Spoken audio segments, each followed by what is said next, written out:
महाभागवतों के चरित्र सुनने से हमारे हृदय में विशाल भक्ति का प्रादुर्भाव होता है। 12 महाभागवतों में भीष्म जी महाराज बड़े ही महामहिम प्रभु श्री कृष्णचंद्र के अनन्य भक्त हैं और ऐसी सत्यनिष्ठा किसी भगवत स्वरूप महात्मा में ही पाई जाती, अन्यथा नहीं। अमोघ वचन, जो निश्चय कर लिया वो प्राणपण से निर्वाह किया, जिनके जीवन में सत्य ही सत्य है।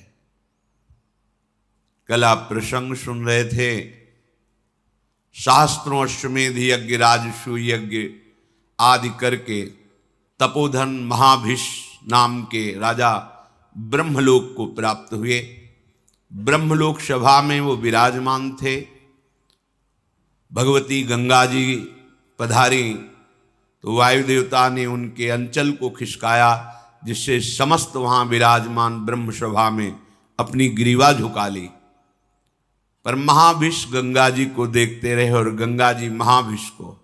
इसलिए ब्रह्मा जी ने उन दोनों से कहा कि तुमने ये मानुषिक वृत्ति धारण की, ये ब्रह्मलोक सभा में विराजमान के अंदर ऐसी वृत्ति नहीं होती, इसलिए तुम मनुष्य लोक में जाओ, मनुष्य बनो जाकर।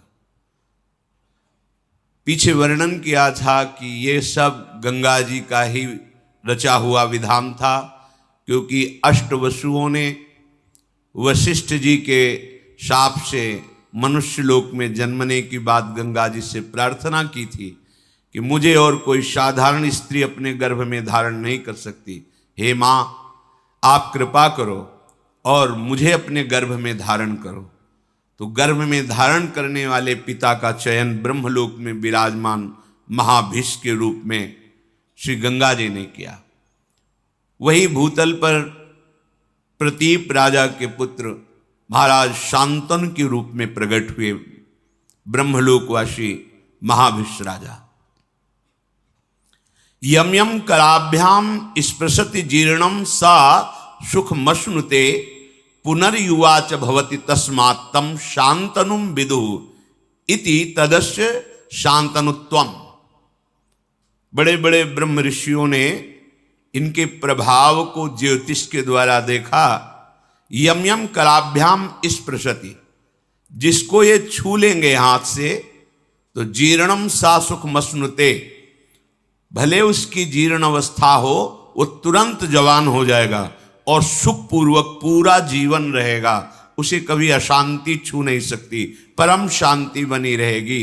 इसीलिए इति तदस्य शांतनुत्वम, इनका नाम शांतनु रखा गया। बड़े ही प्रभावशाली बाल्यावस्था से ही थे। जब इनकी नौ किशोर अवस्था थी तो महाराज प्रतीप ने अपने पास बैठाल करके कहा कि मुझे जब मैं तपस्या कर रहा था हरिद्वार में तो एक देवी प्रकट होकर मेरे से बात कही थी कि जब तुम्हारा पुत्र यौवन अवस्था को होगा तो मैं समीप जाऊंगी, पर वो हमसे कभी कोई प्रश्न ना करे,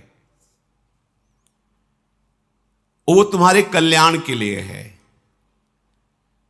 ध्यान रखना, तुम्हें यदि कभी दिव्य सुंदरी नवयुवती मिले और तुम उसके रूप से प्रभावित हो जाना तो जान लेना ये वही सुंदरी है। पर यच्च कुर्यान्न तत्कर्म सा पृष्ठव्या त्वया नघ मन योगाद भजंतीम ताम भजेथा इत्युवाचतम। वो जो कार्य करे कभी प्रश्न मत कर देना, कभी पूछ मत लेना कि तुमने ऐसा क्यों किया। यदि तुम पूछ लोगे तो उसी समय वो तुम्हारे पास से चली जाएगी।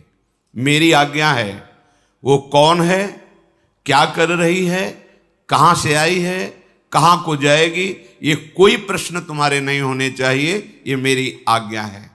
ऐसा शांतनु जी को प्रतीप उनके जो पिता थे उन्होंने समझाया। और उसी समय उनको राज्याभिषेक करके एकांत जंगल में निरंतर भजन करते हुए भगवान को प्राप्त हुए। बुद्धिमान, परम प्रतापी, परम तपस्वी राजा शांतनु देवराज इंद्र के समान तेजस्वी थे। एक दिन प्रजा रक्षा के लिए रुग्ण और हिंसक, जिनके जीवित रहने पर प्रजा में संक्रामक रोग फैल सकता है, ऐसे पशु और जो घोर हिंसा स्वभाव वाले हैं, ऐसे पशुओं को प्रजा रक्षा के लिए मारने के लिए वो वन में जाया करते थे। एक दिन उन्होंने गंगा के किनारे ही भ्रमण कर रहे थे, देखा अपने तेज कांति से मानो कई सूर्य एक साथ उदय हो गए हों, ऐसी तेजस्विनी नवयुवती सुंदरी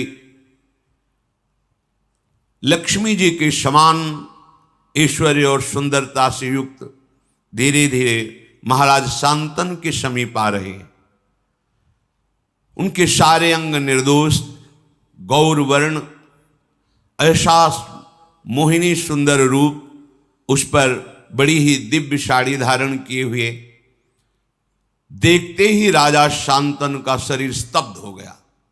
ऐसा रूप तो कहीं सुना भी नहीं था जैसा रूप देखा। आश्चर्यचकित हो गए। थोड़ी देर के लिए दोनों नेत्र अपलक हो गए, पलक झपना बंद हो गई, मानो मूर्ति खड़े हो। ऐसी दिव्य कांति, ऐसी दिव्य सौंदर्य सुधा समीप आकर के महाराज शांतन की तरफ सांत्वना देते हुए बोले, आप धैर्य धारण कीजिए, मैं आपकी ही सेवा के लिए आया हूं। तब इनमें साहस हुआ बात करने का। शांतनु जी ने कहा, मैं देख करके ही बता रहा हूं कि तुम कोई दानवी, गंधर्वी, अप्सरा, यक्षी, नाग कन्या या मानवी हो ही नहीं सकती। त्रिभुवन में ऐसी कोई सुंदरी नहीं, मुझे पता है, क्योंकि ब्रह्मलोक से सीधे आए हैं तो सब कुछ पता है। इनकी स्मृति, इनका ध्यान, इनकी तपस्या इतनी जोर की है कि ऐसी सुंदरी तो हमने देखी ही नहीं। पर मैं तुमसे प्रश्न नहीं करूंगा कि तुम हो कौन।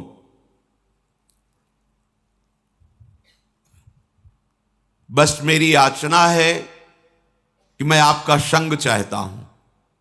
जब शांतनु जी ने ऐसी प्रार्थना की तो मधुर मुस्कान युक्त महायशस्विनी त्रिपथगामिनी भगवती गंगा जी उनके ऐश्वर्य की वृद्धि के लिए उनसे कहा, यत्तु कुर्यामहं राजन शुभम वा यदि वा शुभम ना तद वारयितस्यामि न वक्तव्या तथा प्रियम। मैं आपका संग स्वीकार करती हूं, आप इस योग्य हैं, पर मैं कभी बुरा से बुरा करूं या भला से भला करूं, आप कभी प्रश्न नहीं करेंगे। कार्य में आप रोकेंगे नहीं, किसी कार्य में मुझे कभी अपरिवचन नहीं बोलेंगे। जिस समय अपरिवचन या कोई प्रश्न, उसी समय मैं आपसे विलग हो जाऊंगी। निश्चय मेरी ये शर्त है, यदि आप स्वीकार करें तो फिर मैं आपका संग स्वीकार करती हूं। तथेति सा सदा तूक्ता तदा भरत सत्तमो प्रहर्ष मतुलम लेभे प्राप्यतम पार्थिवोत्तमम। शांतनु जी ने कहा, तथास्तु, जैसा तुम चाह रहे हो वैसे ही हमारे आचरण होंगे, हम तुम्हारी शर्त स्वीकार करते हैं। महाराज शांतनु भगवती गंगा जी को रथ पे विराजमान करके उनकी राजधानी हस्तिनापुर में उस महल में जैसे देवराज इंद्र का महल, ऐसे महल, उसमें देवी गंगा जी को विराजमान किया। जितेंद्रीय महाराज शांतनु ब्राह्मणों को बुलाकर स्वस्ति वाचन कराया। जो पिता का आदेश जैसा था कि कुछ पूछना नहीं, कुछ नहीं पूछा, आदेश कर दिया शास्त्रीय विधान के अनुसार इस देवी से पाणी ग्रहण संस्कार में करूंगा।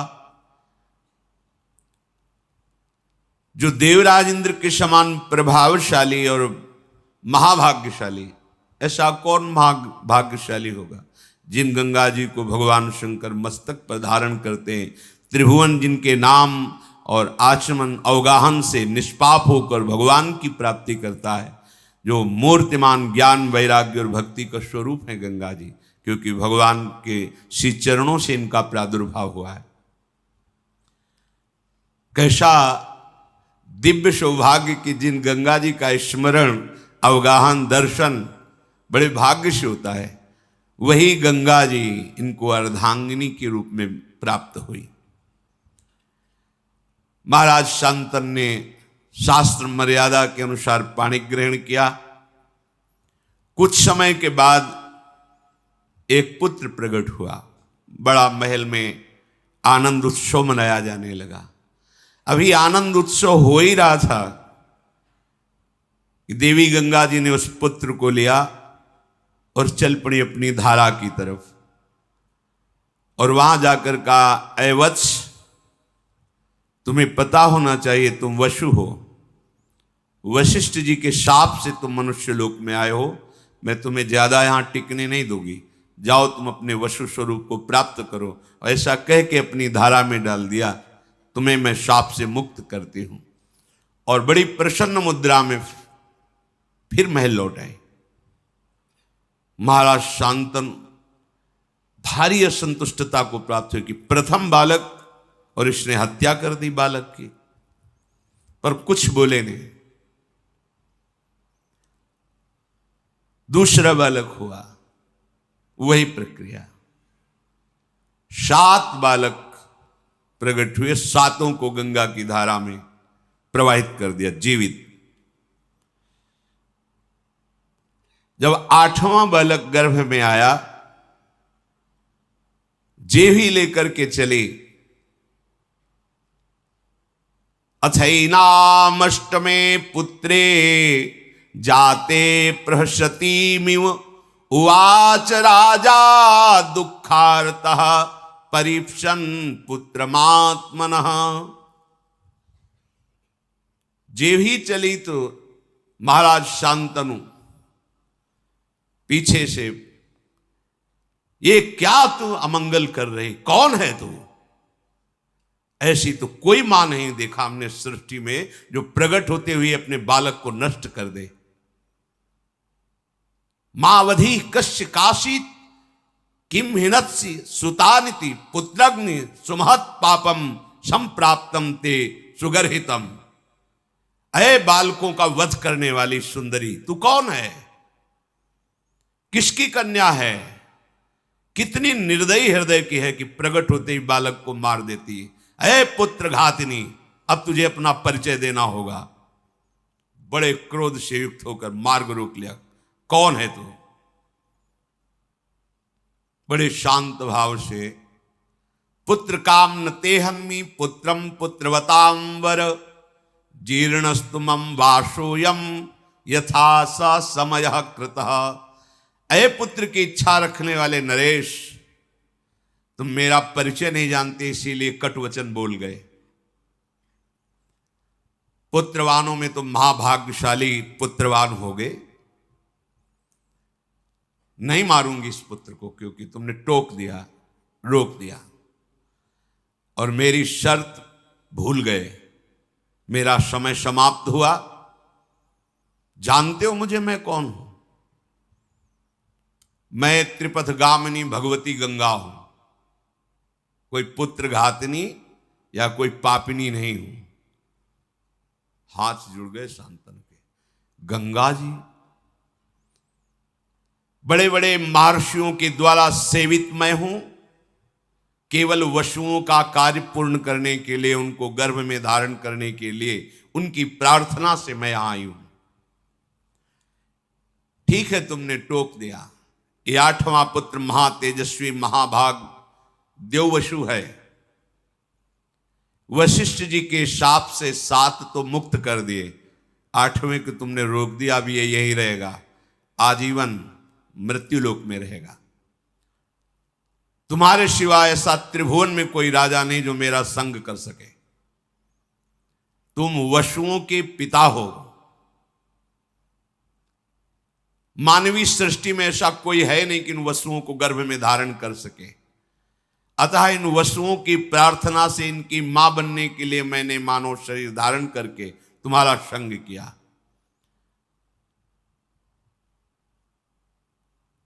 मैंने पहले ही कह दिया था वसुओं से कि तुम्हारे जन्म होते ही तुम्हें मैं मुक्त कर दूंगी। ये वसु हैं, कोई और नहीं है। मैं पुत्र घातिनी नहीं हूं, इनको शाप से मुक्त किया है। महान व्रत का पालन करने वाले तुम्हारे इस पुत्र को मैं भी तुम्हारे पास नहीं छोड़ूंगी। इसमें 8 वसुओं का अंश है।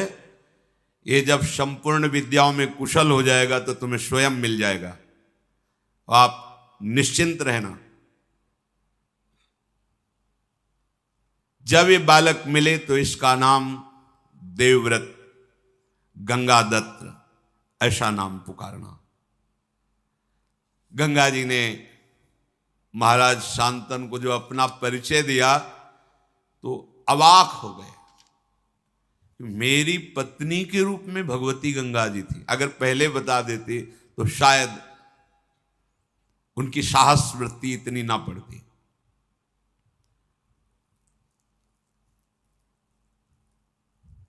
महाराज बहुत उदास हो गए। देखते ही देखते पुत्र सहित गंगा जी अंतर्धान हो गई। सासमा षोडशाष्टौ च चतस्त्रोष्टौ तथा पराः रतिमप्नावन स्त्रीषु बभूव वन गोचरः। 16, 8, 4, 8 36 वर्ष तक गंगा जी के वियोग में वहीं वन में ही अधिक समय व्यतीत करते महाराज शांतनु। वही गंगा जी का ध्यान, उन्हीं का स्मरण। भारी वियोग हृदय में हुआ, क्योंकि जब परिचय मिला तो अंतर्धान हो गई। 36 वर्ष। एक दिन विचरण कर रहे थे, देखा गंगा की धारा प्रवाहित होती हुई रुकने लगी। विचार किया कि ऐसा कैसे हो सकता है। आगे बढ़े तो देखा विशेष रूपवान, बलवान, आचारवान, तेजस्वी एक बालक अपने धनुष में प्रत्यंचा चढ़ाकर बाणों से गंगा की धारा को रोक दिया है। लौकिक अलौकिक समस्त अस्त्रों की कलाएं उसमें विराजमान हैं।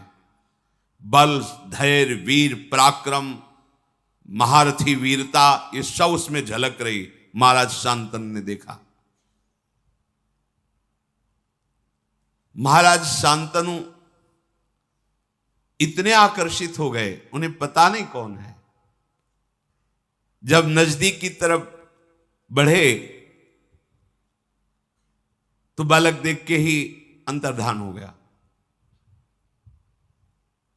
बड़े विस्मय में पड़ गए कि ऐसा तेजस्वी बालक अभी तक हमने नहीं देखा जो बाणों से गंगा की धारा को रोक दे। बहुत चिंतित थे। इतने में देखा कि भगवती गंगा जी उस बालक को हाथ से पकड़े हुए सामने आई। बड़ा दिव्य रूप पहले से भी अधिक प्रकाशित गंगा जी का है, क्योंकि इनके संग के लिए ही अपने रूप की गरिमा को कम किया था, तब ऐसा रूप था। अब तो दिव्य रूप गंगा जी का। दिव्य अलंकारों से विभूषित देवी गंगा उस बालक को सामने लाई और कहा, ये वही आपका 8वां पुत्र है जिसके लिए आपने मुझे कटुवचन बोले थे, रोका था और मैं लेकर के अंतर्धान हुई थी। पुरुष सिंह त्रिभुवन में इसके समान कोई अस्त्र वेत्ता नहीं, शास्त्रों का ज्ञान रखने वाला और शस्त्रों का ज्ञान रखने वाला। इसे मैंने बड़ी दिव्यता से पालन पोषण किया है। यह अब आपका पुत्र है। ये महर्षि वशिष्ठ से 6 अंगों सहित समस्त वेदों का अध्ययन करके ब्रह्मबोध हो चुका है। महाराज वशिष्ठ जी योग वासिष्ठ नामक पूर्ण ब्रह्मबोध कराने में समर्थ ग्रंथ है योग वासिष्ठ। ये अस्त्र विद्या का महान पंडित, महान धनुर्धर और युद्ध में देवराज इंद्र को भी परास्त करने की सामर्थ्य रखने वाला बालक है। देवता असुर कोई भी त्रिभुवन में ऐसा नहीं जो इसके सामने टिक सके। नीति को भगवान शुक्राचार्य जी से हमने शिक्षा दिलाई है और देवदानों वंदित भगवान बृहस्पति जी से इसने शास्त्र ज्ञान प्राप्त किया है। ब्रह्म ज्ञान वशिष्ठ जी से प्राप्त किया है। महाबाहु महात्मा ये पुत्र अंग और उपांगों सहित पूर्ण रूप से प्रतिष्ठित है। जमदग्नि नंदन महर्षि भगवान परशुराम जी का ये शिष्य है। अस्त्र विद्या में उनके समान ही है। मैंने पूर्ण करके इस पुत्र को तुम्हें दिया है। राजधर्म, अर्थशास्त्र, मोक्ष धर्म, समस्त धर्मों का ये महान पंडित है, ज्ञानी है। जाओ, ये तुम्हारे कुल की कीर्ति का वर्धन करने वाला होगा। अभी कुछ बोल ही नहीं पाए थे महाराज शांतनु की देवी गंगा अंतर्धान हो गई। गंगा जी की आज्ञा शिरोधार करके महाराज शांतनु सूर्य के समान प्रकाशित होने वाले अपने पुत्र को राजधानी में लाए। हस्तिनापुर अमरावती के समान सुंदर देवराज इंद्र की राजधानी अमरावती। जे ही संपूर्ण प्रजा को पता चला कि शांतनु का अष्टम पुत्र जो गंगा जी ले गई थी वापस आया है, संपूर्ण प्रजा में आनंद की लहर दौड़ गई। बड़े ही सौम्य स्वभाव महात्मा, गुणवान, ज्ञानी, नीतिज्ञ, शास्त्रज्ञ, शस्त्रज्ञ ऐसे युवराज को प्राप्त करके शांतनु जी को बहुत सुख हुआ और विद्वान ब्राह्मणों को बुलाकर युवराज पद पर अभिषिक्त कर दिया। अति पराक्रमी पुत्र को प्राप्त करके पिता शांतनु को अपार सुख हो रहा है कि अब मेरा जीवन आनंद में राज्य भारे संभालेगा और अपना जीवन में भजन करके समाप्त करूंगा, क्योंकि अब कोई कामना नहीं रह गई। पर सावधान रहना चाहिए, साधक को सावधान रहना चाहिए। हृदय की स्थिति ऐसी होने पर भी कि मेरे पर कोई कामना का प्रभाव नहीं पड़ेगा, ऐसा कभी नहीं सोचना चाहिए। जब तक शरीर में श्वास है तब तक साधक को कभी अपने को सिद्ध समझकर मनमानी बर्ताव नहीं करना चाहिए, क्योंकि जिनके चरणों का आश्रय लेकर तुम चल रहे हो ये उनका प्रताप है। अगर अहम आ गया तो उन्हीं के चरणों की शक्ति से बलवान माया है। माया शक्ति भगवान की है, किसी और की नहीं है। तो परास्त होने में देर नहीं लगेगी। किसी और की होती तो परास्त न कर पाती, पर जैसे मम माया तैसे ममैवांशो, बराबर का खेल है। अगर अहंकार कर लिए तो गिर जाना पड़ेगा, या इतना विश्वास कर लिए कि अब मुझे कोई परास्त नहीं कर सकता। नहीं, यही डर ही डर हरिवंश हित, जिनो भ्रमय गुण सलिल पर, जिह नामन मंगल लोक त्यों, सुहरिपद भज न विलंब करे। डरते रहो, कभी कोई हमारी वृत्ति को चुरा न ले। जो एक एक वृत्ति हम अपने आराध्य देव श्यामा श्याम के चरणों में समर्पित करते हैं, उसे कोई चुरा न ले। महाराज शांतनु पूर्ण काम होकर युवराज पद पर वो विराजमान, और सब शास्त्रों का शस्त्रों का ज्ञान, बड़ी प्रसन्नता है। आगे चलकर ये सम्राट पद पर बैठे और अब वो एकांत सेवन करने लगे। एक दिन उनको ऐसी सुगंध आई कि खींचे चले गए उस सुगंध में, घ्राणेन्द्र में। 4 योजन तक सुगंध जाती थी, योजन गंधा। खिंचते हुए सुगंध को लक्ष्य करके जब पहुंचे तो वहां देखा एक नौका में मूर्तिमान मानो सुंदरता विराजमान हो, ऐसे एक देवी विराजमान है। श्याम नेत्र हैं, किशोर अवस्था है। देखते ही महाराज का चित्त जो कह रहा था कि अब तो पूर्णता है, अब कुछ नहीं चाहिए, बदल गया। कश्य तुमश काचासी किमचा भीरु चिकीर्षसी, तुम कौन हो, किसकी पुत्री हो और यहां नाव में कैसे बैठी हो? चक्रवर्ती सम्राट है। खड़ी हो गई आसन से, नाव से प्रणाम किया और कहा, राजन आपका सदैव मंगल और कल्याण हो।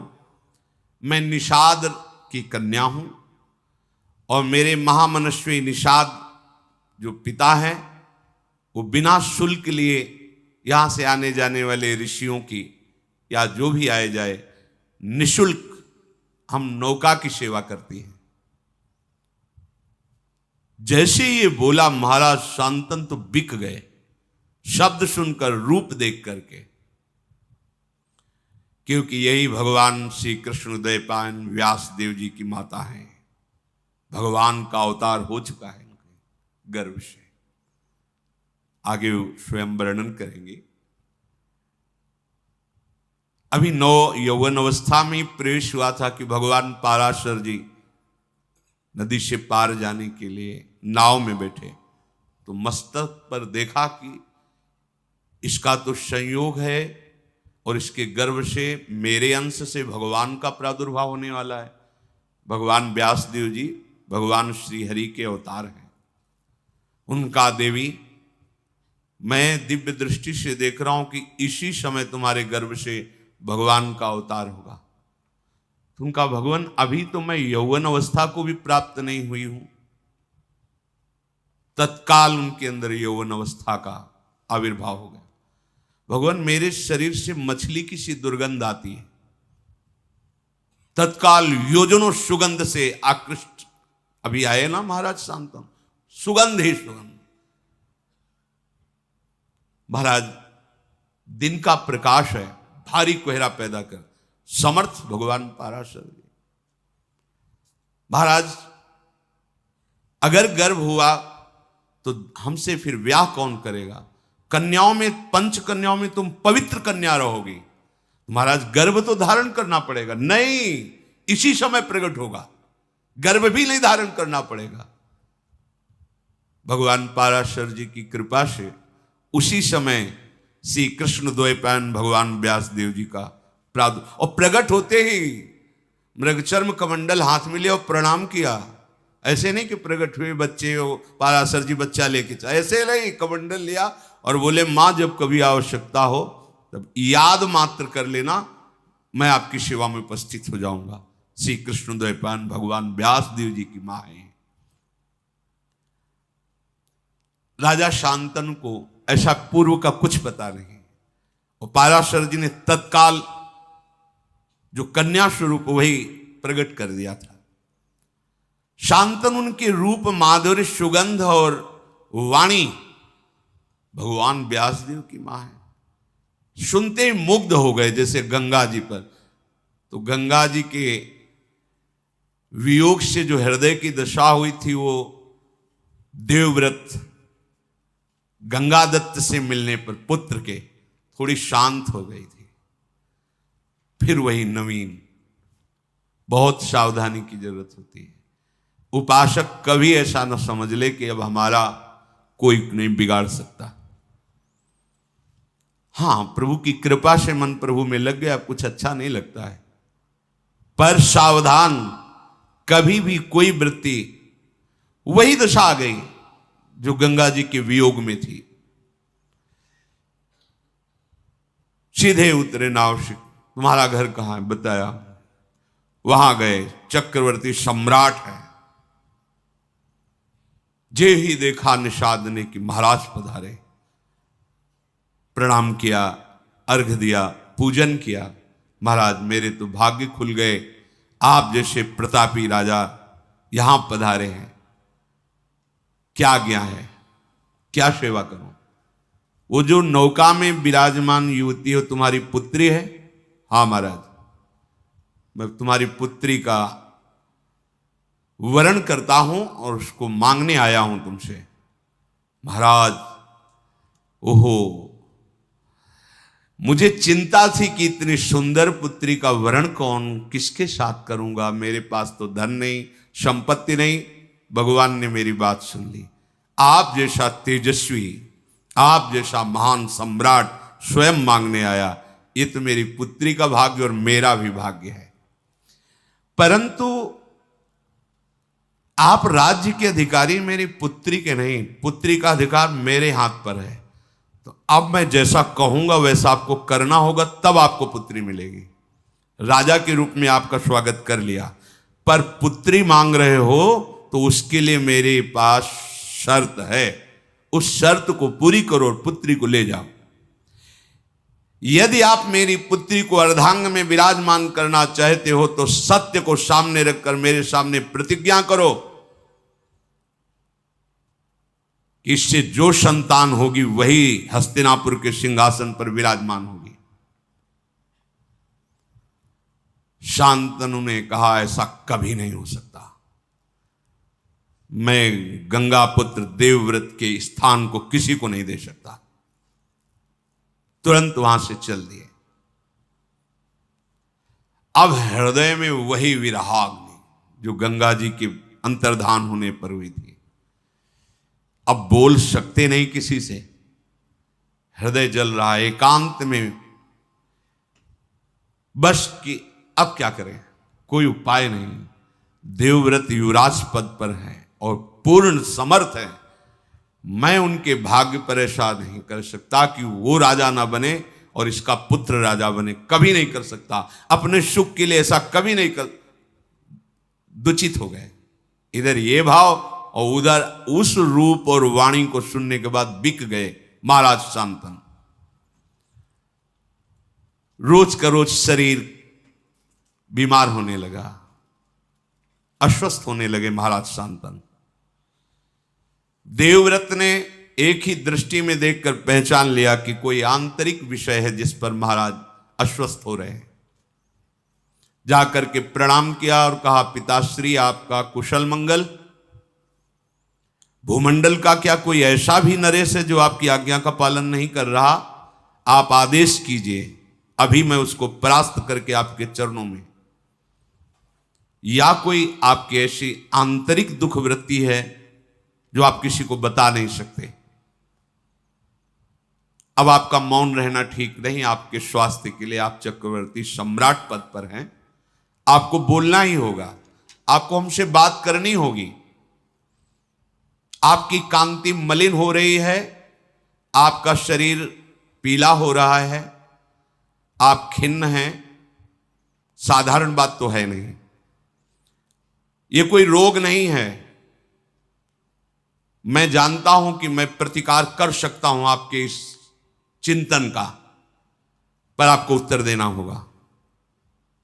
शांतनु ने कहा, बेटा इसमें संदेह नहीं कि मुझे कोई रोग नहीं है, मैं भारी चिंता में डूब गया हूं। कैसे तुम्हें बताऊं, तुम पुत्र हो, कैसे तुम्हें अपनी चिंता की बात बताऊं? पर जब तुम पूछ रहे हो तो तुम इस विशाल वंश के मेरे एक ही पुत्र हो। मुझे पूर्ण पता है कि तुम पुरुषार्थ में समर्थ हो। मुझे पूर्ण विश्वास है हस्तिनापुर के सिंहासन की योग्य भी तुम ही हो।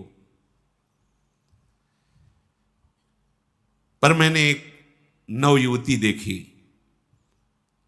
तो मैंने विचार भी किया कि अगर एक पुत्र पे कोई संकट आ जाए तो पूरा का पूरा सिंहासन खाली।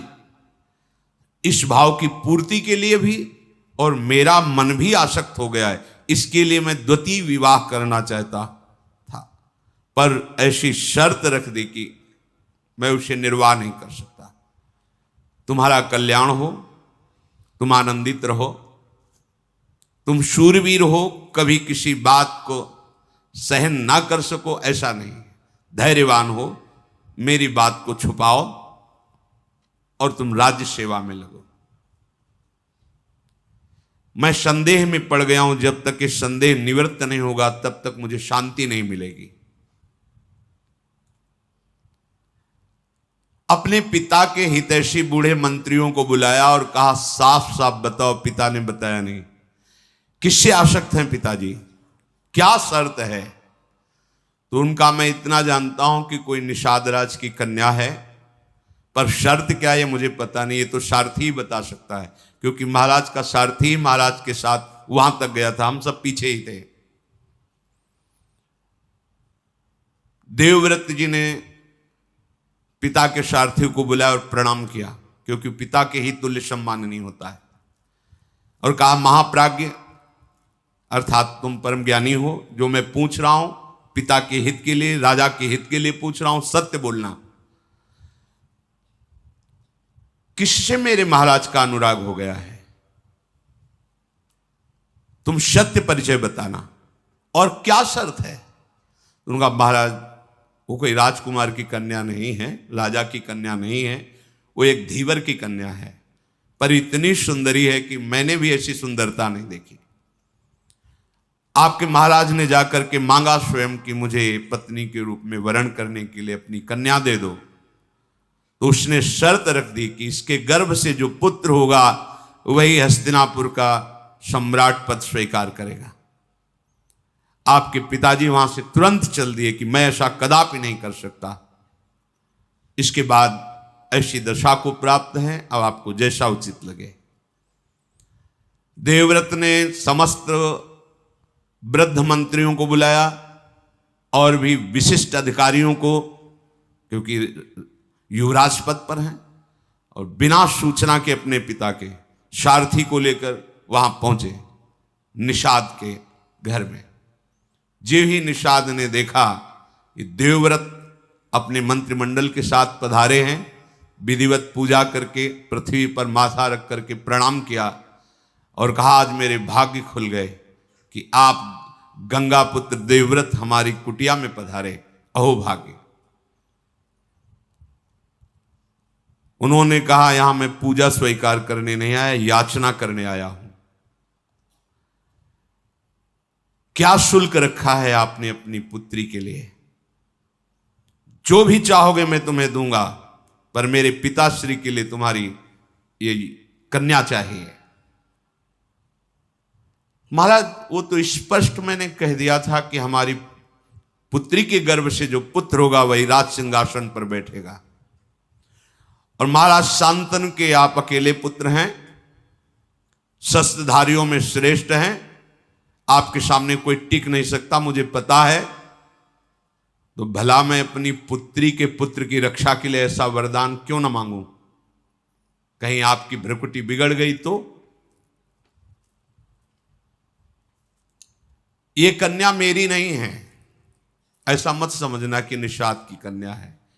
ये आर्य पुरुष की संतान है, ये गुणों में आपके समान है, जन्म भी आपके समान ही महापुरुषों से हुआ। इसका मछली के उदर में सत्यवती जी को निकाला था निषाद ने, इसीलिए पिता कहे गए। सत्यवती की योग्य अगर भूमंडल में है तो केवल महाराज शांतनु ही है, मुझे पता है, पर मैं बिना शर्त के नहीं दे सकता। इस शर्त का तुम्हें पालन करना होगा, क्योंकि मुझे पता है यदि आप गुस्सा हो गए तो आपका शत्रु चाहे गंधर्व हो या देवता हो या कोई दैत्य हो, आपके सामने टिक नहीं सकता। फिर सत्यवती का बालक अगर कोशिश भी करेगा तो राज सिंहासन के समीप भी नहीं पहुंच सकेगा, क्योंकि आप जैसा महारथी है। इसलिए मैं अपनी पुत्री नहीं दे सकता जब तक आप या आपके पिता ऐसा वचन नहीं देते।